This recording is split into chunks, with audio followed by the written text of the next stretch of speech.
Ricardo, para falar um pouquinho sobre esse início de ano. Eu queria que vocês falassem um pouquinho dessa questão da montagem do elenco, como é que foi esse processo de montagem do elenco para a temporada 2023. Primeiro, saudações à torcida alvirrubra, obrigado pela pergunta, Charano. O processo ele é coletivo. Não existe hoje uma contratação que seja individualizada. Não existe a contratação do presidente, nem do treinador, nem do diretor. A gente tem um processo que é sobretudo pautado na avaliação técnica, tá? Com referências de vídeo, com percepções subjetivas a respeito do porquê de um atleta ter performado de um jeito e de repente em outro contexto não ter conseguido manter a performance ou ter melhorado sua performance.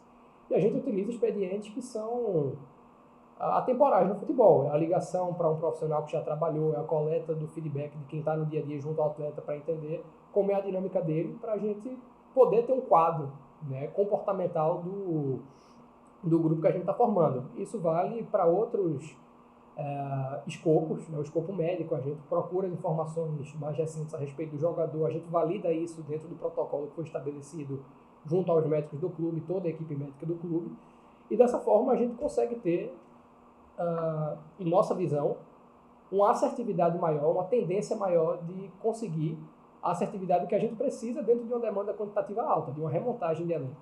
Tá? Mas o principal ponto é esse, é um processo sendo seguido, é um processo que permeia todos os nomes que chegam oferecidos, todos os nomes que a gente prospecta, todos os nomes que chegam à mesa de alguma forma, e a gente tem essa divisão em que o treinador avalia e busca convencer dentro das convicções, a direção avalia e traz um contraponto, se houver. A gente apresenta os nomes que também são contextualizados da nossa parte e o treinador faz a caracterização dele junto aos auxiliares, junto aos analistas.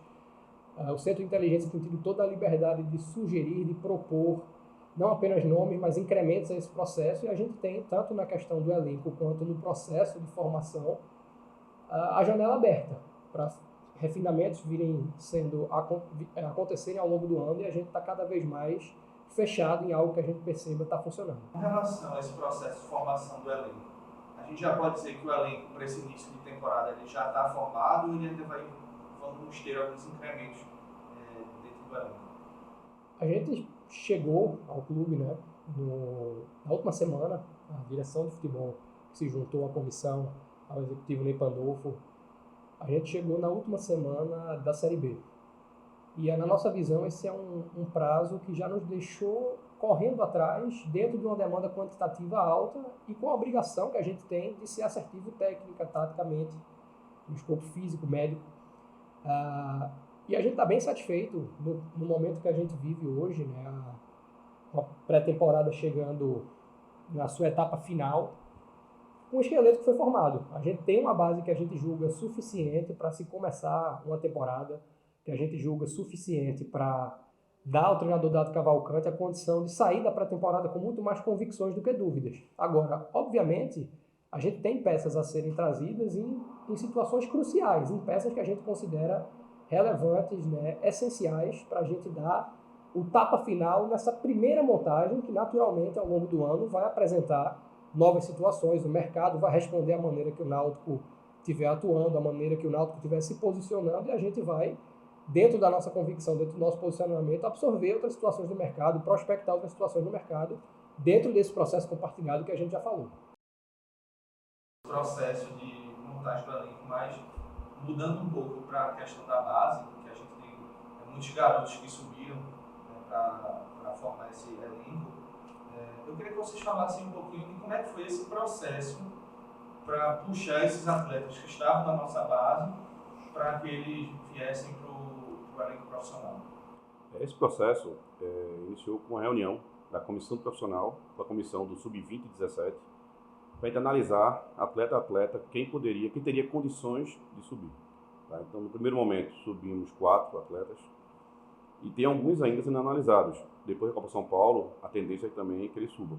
Porque a gente tentou trazer os primeiros atletas que tenham condições de brigar pela titularidade. Então, esses atletas que subiram vão brigar pela titularidade e o dia a dia que vai dizer se vão conseguir ou não. Mas, assim, a grande mudança está sendo para frente. A gente vai ter reuniões mensais entre a comissão profissional e as comissões da base para analisar cada atleta, e também vai ter uma pessoa do SIM ligada à base para fazer essas análises. Não só a análise ser só visual, e sim também baseada nos números. Então a tendência é que durante um ano esse número de atletas da base do profissional possa aumentar, outros atletas possam surgir, se destacarem durante um ano e passarem a integrar o elenco profissional. Exatamente. Inclusive nos treinos, semanalmente, pelo menos um ou dois atletas já sobem, passam a semana no profissional, para começar a ter essa vivência. E daí sim ser melhor analisado pela comissão profissional. Falando um pouco também da base, que já estava incorporada ao elenco profissional, a gente teve agora a recente saída do Tássio, que acabou deixando o clube.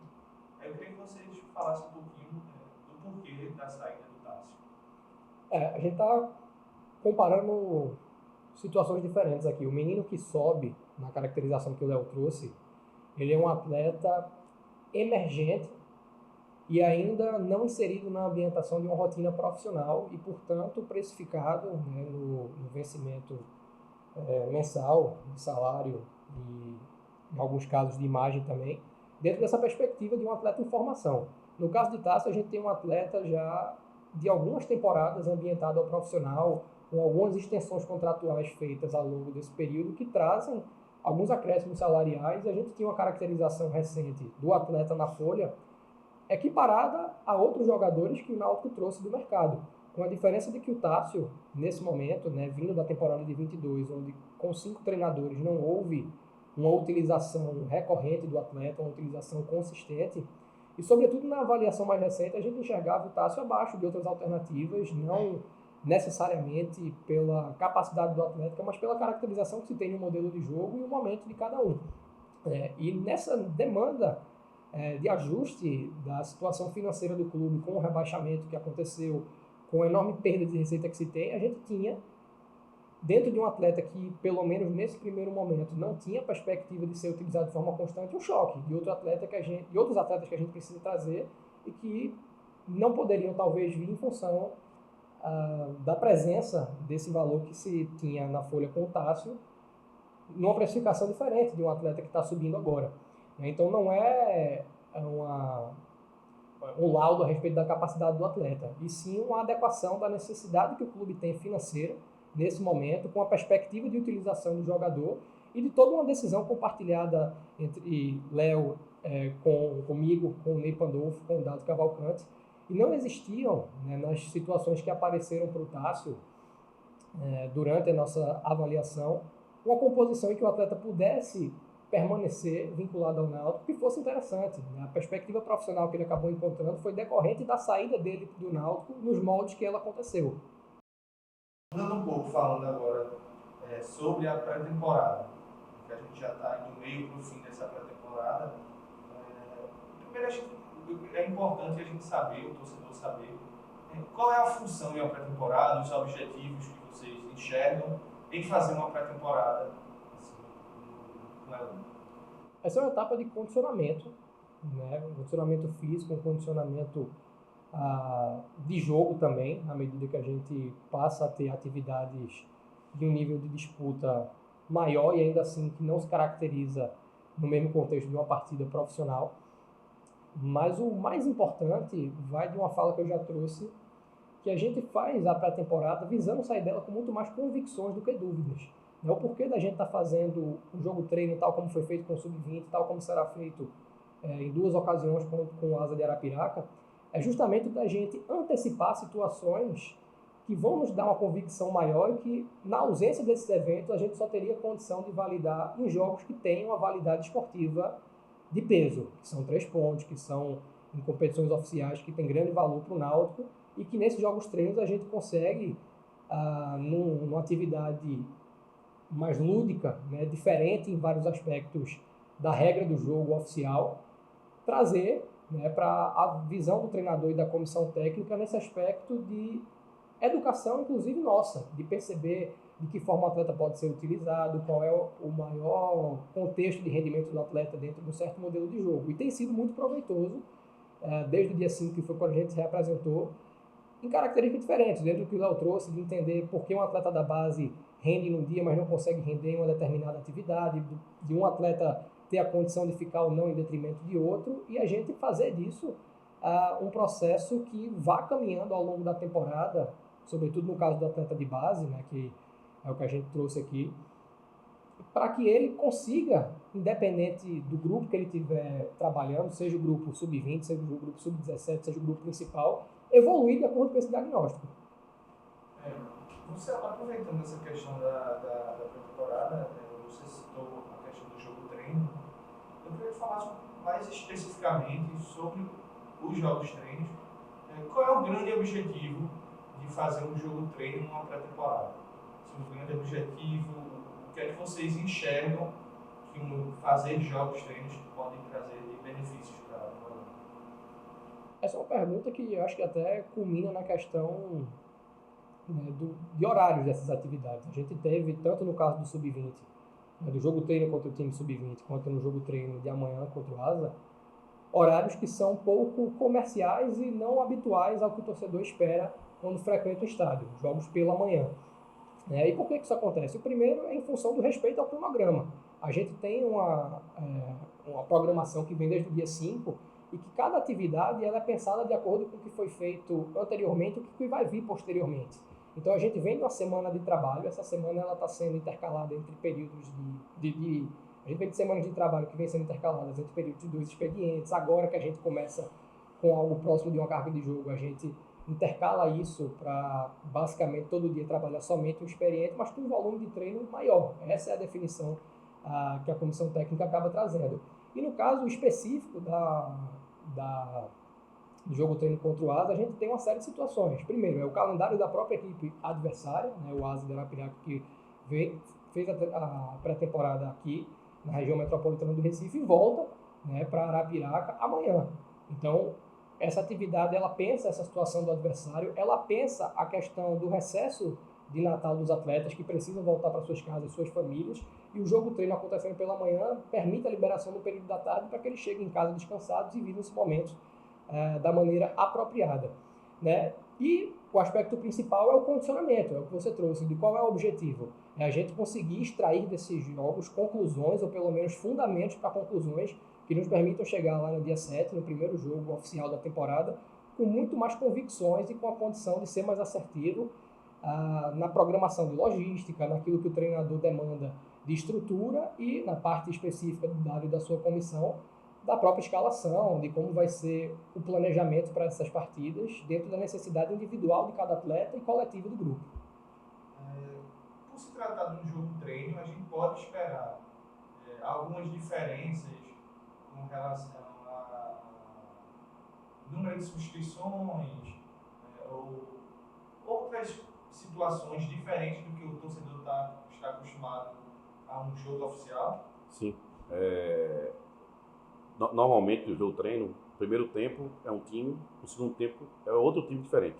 Então, tem 11 substituições, pelo menos. Né, que o jogo não oficial não pode, no máximo 5. E também expulsão. Na hora que o atleta é expulso, ele é substituído, né, podendo voltar depois, inclusive no segundo tempo.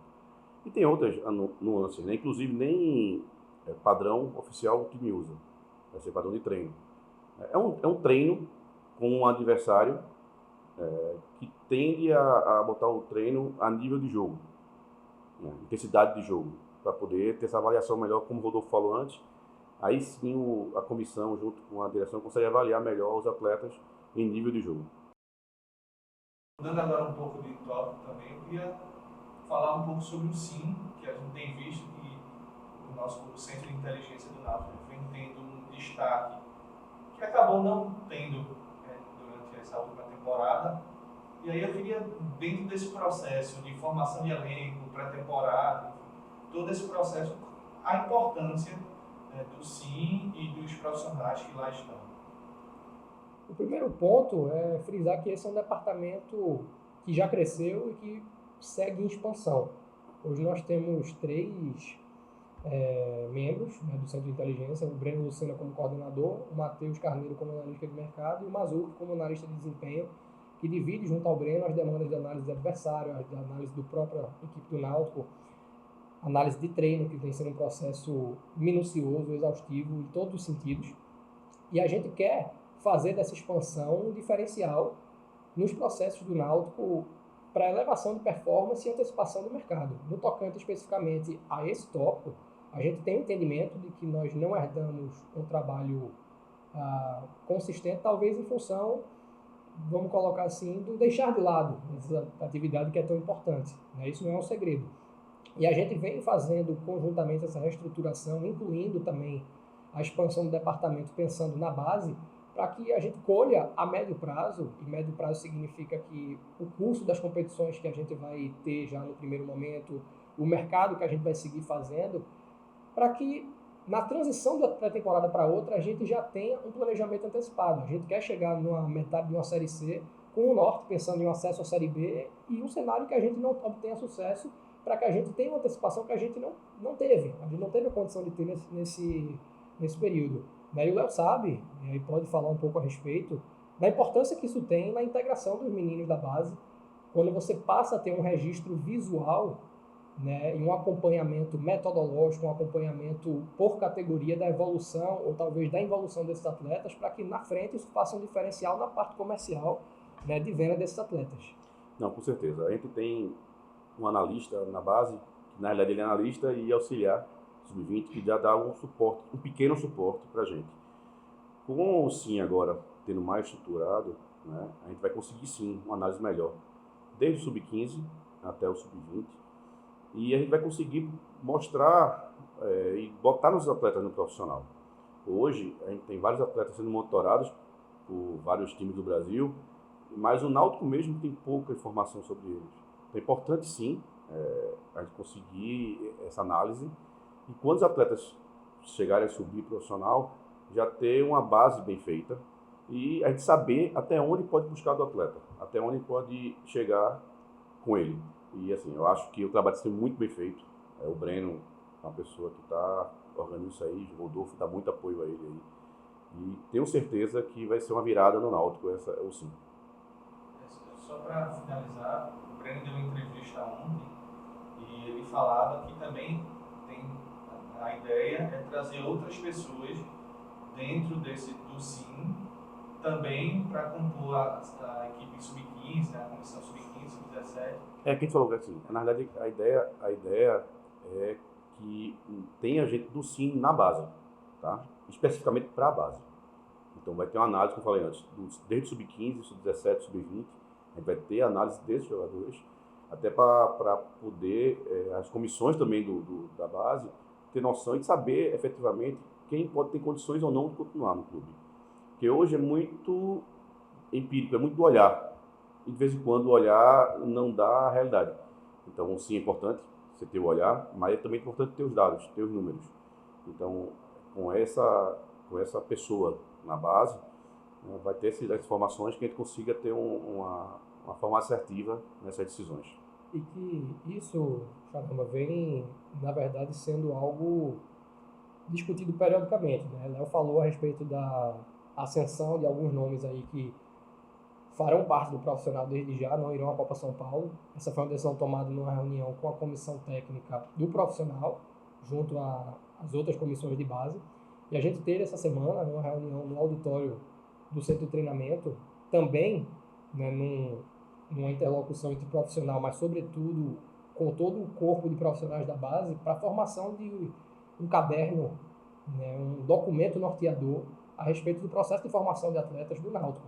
Esse é um debate que a gente vai consolidar, né, com essa troca de informações, mas que visa entender qual é a necessidade dos atletas de cada categoria. É lógico que atletas individualmente vão ter necessidades variadas, mas a categoria como um todo tem uma necessidade que pode ser padronizada. E os analistas eles têm que ter esse contexto, entender qual o ponto de análise mais importante em cada uma dessas categorias, para que a gente chegue no momento da transição para o profissional com um quadro formado a respeito do que falta. E possivelmente sempre falta algo, né, até que a gente venha conseguir ter uma estrutura melhor. É um processo, um jogo de paciência, Mas a gente tendo entendimento do que está faltando, do que é que a gente pode potencializar, do que é que a gente já pode explorar, o Náutico consiga colher resultados esportivos e comerciais mais rápido. Então essa integração, ela começa de agora e, como eu falei, é um processo em expansão. O departamento vai crescer e vai ser qualificado para comportar tudo isso.